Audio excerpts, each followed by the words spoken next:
Well, it's time to kick off things here. And our first guest today is Funso Doherty, the Lagos State governorship candidate of African Democratic Congress, a relatively newcomer to the murky waters of Lagos politics and, by extension, Nigerian politics.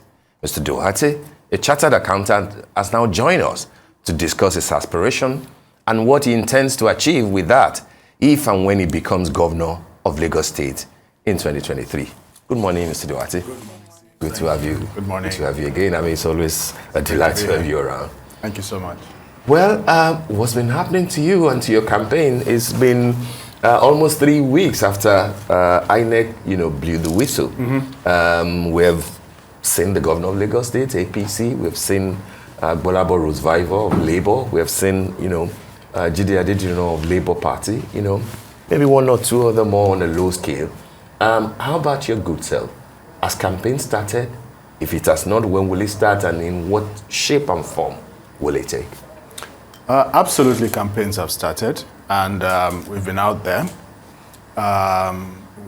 Just yesterday, I was in Amuodofi. We held an event in that local government, and we've been going around the local governments actually. I have done a whole lot of appearances, of which this is one appearance, talking about our plans for Lagos. Yeah. So we're in full steam, we're full speed ahead, we have a program that takes us through right up to the election. So we think it's going to be a good contest. We think 2023 is going to be a different sort of election. I think that people will see an unfolding in Lagos politics that's kind of different from what we're used to.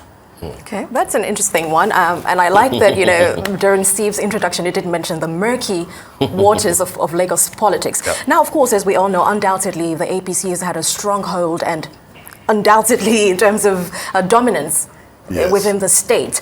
How do you rate your chances of, ending or even interrupting this reign? So it's an interesting question. I can't tell you how frequently I get that question. I would imagine. The word dominance, the word dominance is, comes across all the time. And what we say, and I'll repeat it, is that, this dominance, we think of it as actually a myth. Because when you dig into the data, you will find that, for example, in 2019, the present governor of Lagos was elected with 700,000 votes, out of a million votes roughly cast. And then we had about 6.5 million registered voters. Now it's probably closer to 8. So when you look at it, that's just about 15% of the electorate that voted. And so it's a minority actually when you think of it in terms of the registered voters. And a lot of that, as you know, is voter apathy. It's worst in Lagos, actually, in the entire federation.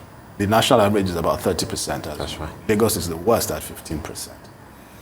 So that tells us that the dominance this so-called dominance is a function of people not participating. And if you have people participate, the picture could be quite different depending on what the people decide to do when they do participate. And so we think that in 2023, we're likely to see a different picture because, as you know, and as we see, people are a lot more engaged in this election cycle. There's a lot more fervor. People are insisting on getting their voters' cards. I was in Kosofe 2 weeks ago at one of our events. There was a lady in the audience, 75 years old. She waited from 6 a.m. to 7 p.m. at an INEC venue to get her voters. She was insistent that she would get it. So there's a lot of fervor, and we see it among the youth. We've had NSAS or so since the last elections. So we think participation is going to be quite different. And if you have participation, now think about those numbers that I talked about. It means that for every one person who came to the polling booth, 5 people stayed away. For every one, 5 stayed away. So if just one of those 5 that stayed away comes back, the voter numbers would double, right? Because we're coming off of a low base. So in saying this, I say all this to say that this dominance, yes, they've been in place for 23 years, but it's based on a premise of low participation. And we think that premise is likely to change in 2023. In light of this information, do you see the needle swinging in your favor if one out of this other 5 people come out? And why? Yeah, absolutely, I do. And I think that I think we have a great chance. I think that, you see, when somebody queues up from 6 a.m. to 7 p.m. to get a voter's card, chances are they're not doing that to come out and vote for the ruling party, right? So we think that there's likely to be a swing.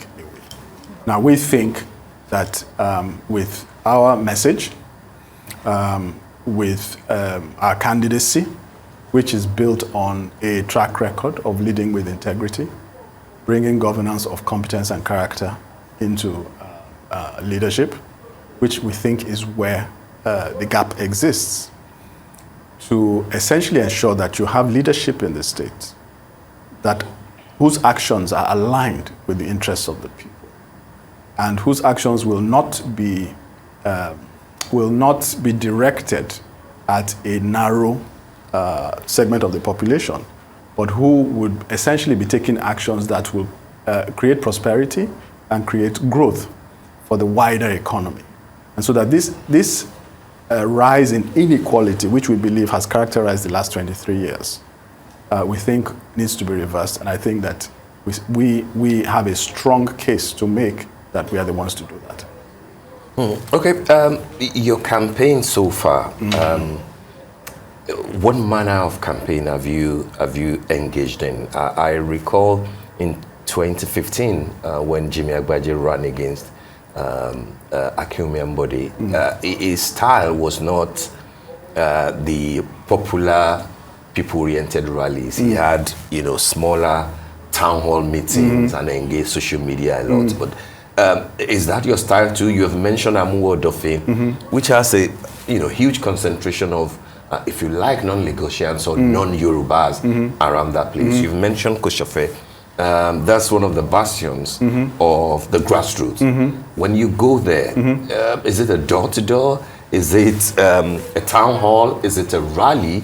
And how do you engage with them? I don't know how it is. You're Lagos born, you're Lagos bred. Do you speak Yoruba at all? Very well. Very well. And at those engagements, we do all. We speak English, we speak Pidgin, we speak Yoruba, we mix it up. And as you know, this is how these things go. But look,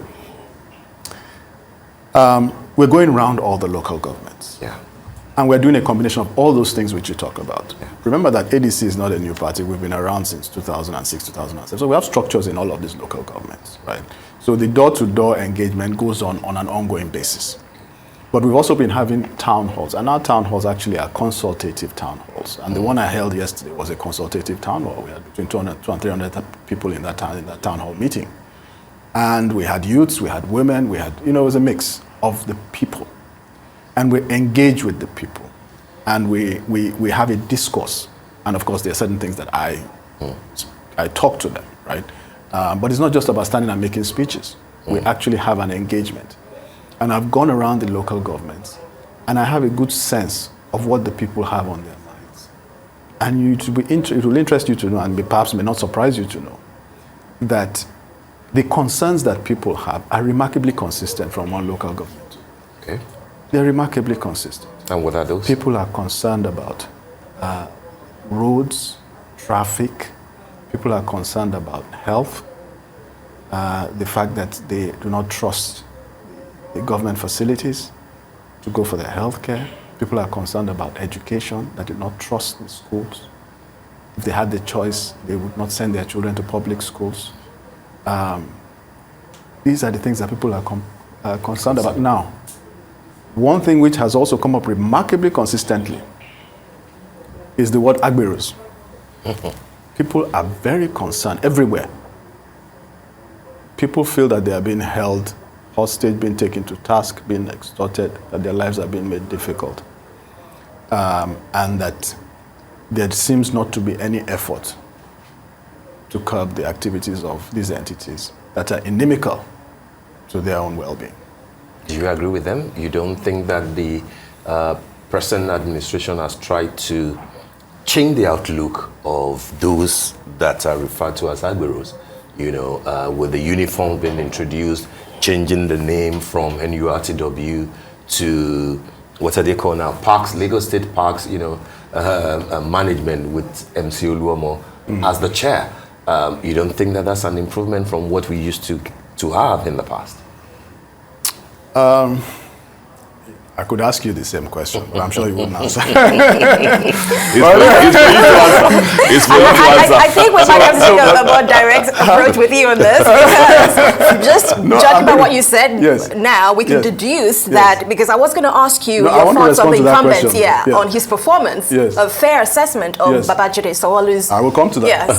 So I will come to that. Now, the truth of the matter is I just see it as old wine in new skin. Yeah. And the real challenge with this thing is that actually it's a fundamental problem, because those agents, I will call them agents, and I call them agents of disorder, by the way. Those agents of disorder are part of the power structure of the current administration in Lagos. Why do I say that? The reason is that they are a core part of the electoral machinery that gets the ruling party into power. Yes. And as a result of that, there is an unholy alliance. I'll call it an unholy alliance, in the sense that they are allies, right, in that process. And so the government, to some extent, whether we like it or not, is somewhat beholden to them, in my view. So our message is that we are coming with an appeal to the people to say that, look, you, the people, should elect the leaders of your choice. When you elect the leaders of your choice, who will not come to power on the back of a block vote of Agberos, they come to power on the back of the support of the broad population. When they get there, they will not be beholden to a core group that facilitated their rise to power.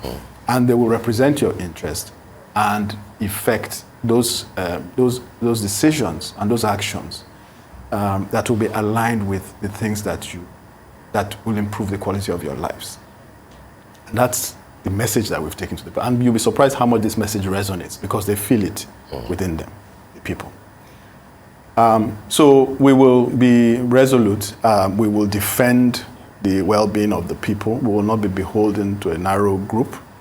And our appeal is to the people. And we suspect that the people will rise in 2023. So that's with respect to Agberos. Now to your question, which I think is an important question.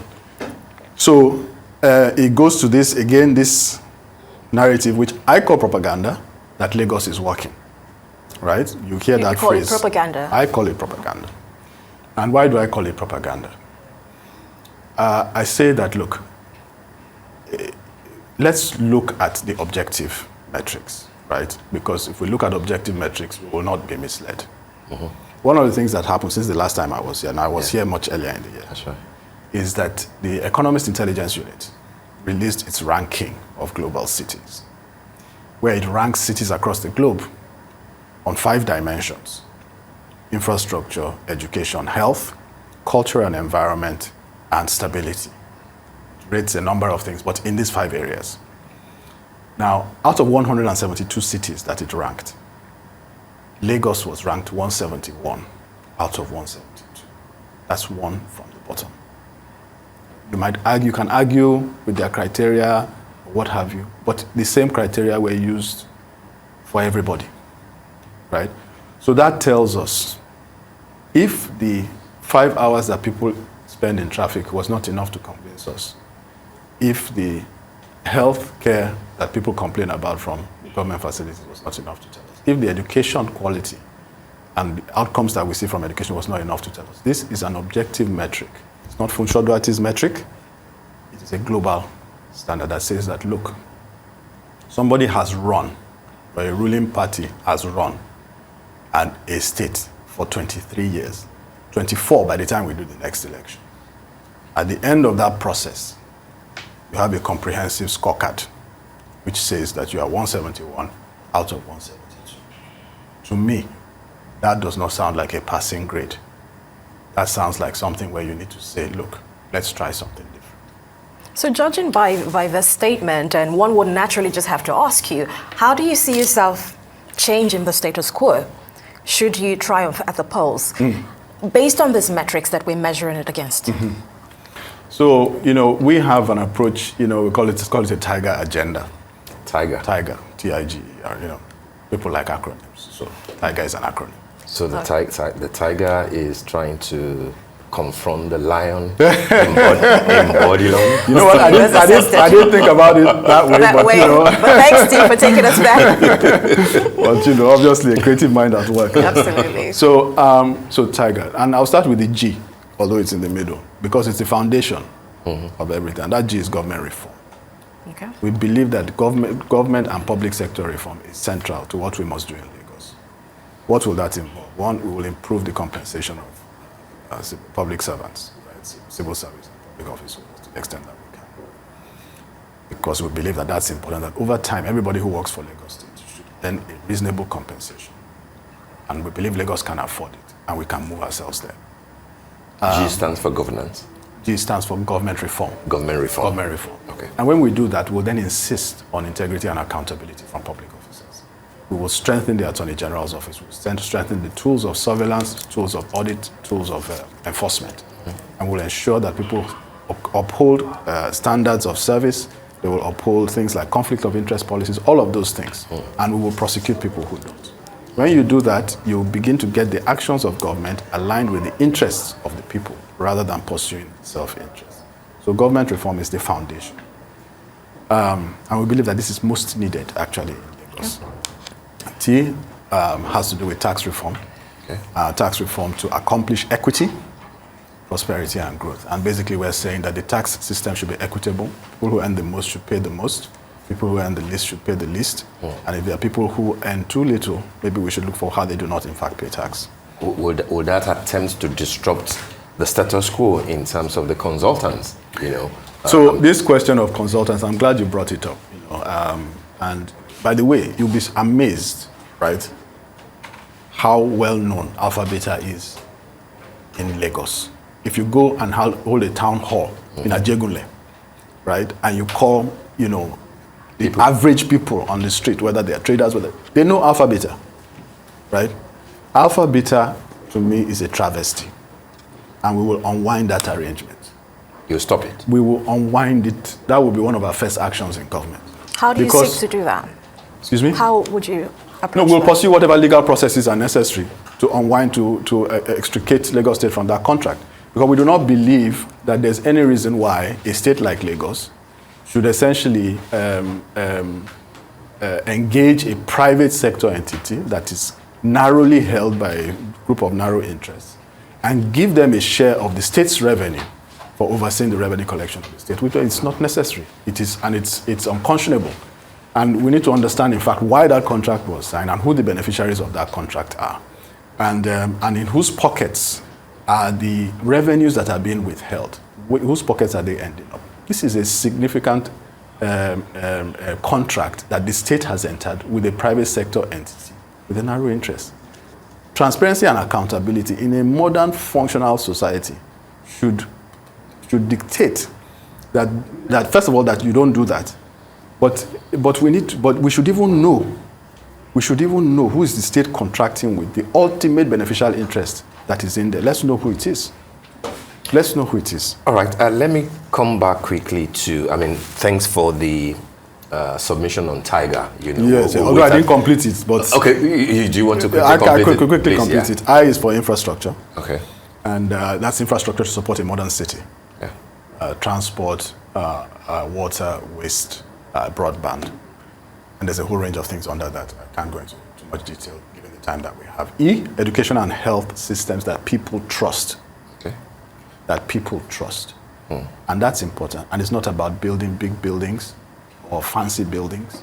It's about people, processes, monitoring, supervision, management, ensuring at the end of the day that people trust the outcomes of those systems. And they are. Finally, is for rule of law and public order. And this is where that Agbero question comes. All right, Mr. Doherty, you've tried to assess the government of Babajide Sanwo-Olu. Yes. And I think that by using the Economic Intelligence Unit's, ranking, you are also in a way assessing its predecessors.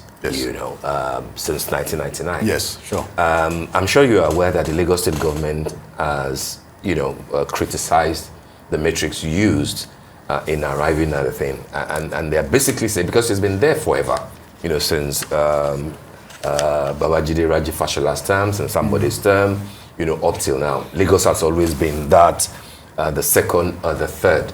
But what the Lagos State government is saying is that, what is the meaning of this? If 172 countries consistently are those that are being ranked, and you're saying that Lagos is number 171 or whatever, it simply means that Lagos has been consistent in featuring among the 172 cities of the world that are even considered at all. And Lagos will be one of the less than 10 in Africa that feature, which simply means that all the other ones, you may want to extend the argument to say Abuja, to say Oka in Anambra, to say Kano, they have never featured. And there must be a reason why Lagos is featured, even though it might not compare to all the other 171 in terms of the parameters that the Economic Intelligence Unit has used. Okay. And secondly, will be that, yes, that's one side of the thing, but there are other two rankings, one ranking and then one report, that shows that Lagos might not be doing too badly in other areas.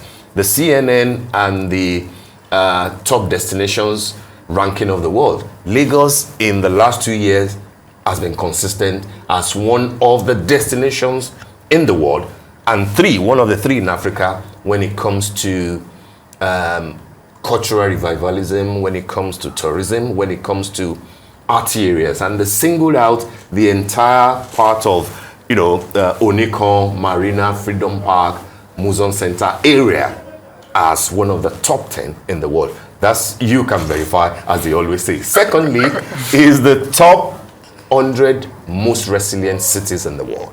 Yes. And the argument is that, yes, you may have all the challenges that the Economic Intelligence Unit will identify. But then if you are one of the top 100 resilient cities, it means you can withstand those things and still excel, Steve, regardless. Steve, there's so much in what you've said. There's so much. So look, let me start with the last point, being resilient. Yes. It's not the government that's resilient, it's the people that are resilient. Okay. You understand? Yeah, but it's the people in the city. So it's the people in the city, but why are they resilient? Because the challenges are huge, and the people, despite the challenges, the people are standing.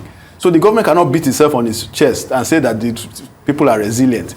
You understand? Mm-hmm. So that's one. Secondly, is that let me just ask you, if you ran a business and you had a manager, right, and this was the response he gave you in relation to this thing that we talked about, right? This is a way of saying... In relation to the Economic Intelligence Unit? Yes, in relation to the Economic Intelligence Unit. Yeah. I would say, this is, you're looking at the glass and you're saying, this glass is half full. Maybe it's half full, but it's also half empty, right? Because at the end of the day, you may say you are 171 out of 172, but why remain at 171?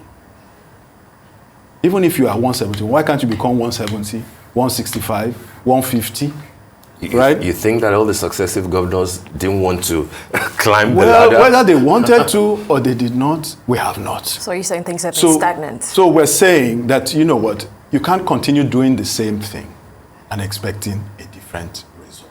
And there's also a line that you can draw between what I said earlier, which is the outcome, in my view, of those 23 years in terms of inequality, in terms of how the resources of the state have been utilized and how they have ended up in terms of the distribution of those resources, in terms of the spreading of the wealth amongst the population, and in terms of the concentration.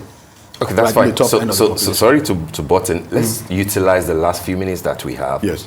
Just two quick ones. Okay. One, you're an accountant. If you do become the governor next year, you'll be the third accountant in 24 years after Asiwaju Bola Ahmed Tinubu and Akinwumi Ambode. What will you do differently to manage the resources, as huge as it might seem, but it's never enough, and debt is growing. And then secondly, how will you fund this election? You know, as the same politics, the last 3 days count the most, when all the multi-millions, if not billions, will go into election prosecution. Are you that loaded? Are you a billionaire? And I'm going to throw one more in there because we have 2 minutes left. So, of course, given your long standing career within the private sector, which has mostly been in the fiduciary capacities, so you've sort of like passed the trust, this very trust-sensitive position, right? So in many ways, that has been integrity-proof. But who is walking this walk with you? Who is in your arsenal? That's the third question. Okay. So the first question had to do with being an accountant. An accountant, what we do differently. So yes, I trained as an accountant, but obviously I've done so much more. But I think that, this question of debt and managing the public, see, one of the things you will find is that if you look at this latest budget, for example, which was just for next year, 1.6 something trillion, which is about what we had last year, was about 1.7 trillion. Again, you have an increase in debt, maybe about 350 billion, similar to what you had last year. It's the same playbook. And basically what it is that there's a bunch of debt that's in there. And debt is not necessarily bad in and of itself, as you know. And the argument is that government is being prudent because if you look at the expenditure, most of it is capital expenditure, which is about $1 billion last year. I don't know what it is this year. 730 something. Okay. Now, now, but we say you need to be a bit more sophisticated in looking at that. You have to look at the way in which that capital expenditure is being spent, right? How much value is government getting for the money that is spending? Is it getting 1 naira worth of value for 1 naira spent, or is it getting less, 2 naira for 10 naira spent? And that is important because if you're borrowing to fund capital expenditure, but the capital expenditure is not being efficiently utilized, whilst you would argue that capital expenditure is improving the prosperity of the state, actually you might be impoverishing the state if that expenditure is not being well spent. 1, and 2, if it's not targeted at the areas where it ought to be targeted. So I think this core thing about driving government and public sector reform is very critical to this thing that I'm talking about, because then it aligns these expenditures to the agenda rather than a narrow interest, right? So that's one. Secondly, you talked about financing the election. We rely on our supporters to finance the election. You asked if I'm a billionaire. Even if I were a billionaire, I would not take my billions and deploy my billions to try and win an election, because I don't believe in it. Right? The people should support your cause. And if the people do not support your cause, then you can't buy your way to victory. Or are you though? You have to declare your earnings. No, I'm not a billionaire. I'm not a billionaire. But I've had a successful career. Now, finally, people in your arsenal. Yeah, and finally, people in our arsenal. Well, like I said, I'm part of. I don't stand alone. I represent the ADC. The ADC is a party. It's been in existence since 2006, 2007. We have a whole structure, and then obviously, as you know, I've been in the private sector for 30 years. I'm not a newcomer, a neophyte, right? So I've lived in Lagos all my life. I grew up in Lagos. My family is from Lagos. So, and I think people are yearning for a new era. And I think we're seeing that our message is resonating and people are rising in support of us. All right, Mr. Funso, Doherty, we want to thank you so much for being with us this morning, and we wish you, of course, all the very best as we approach next year.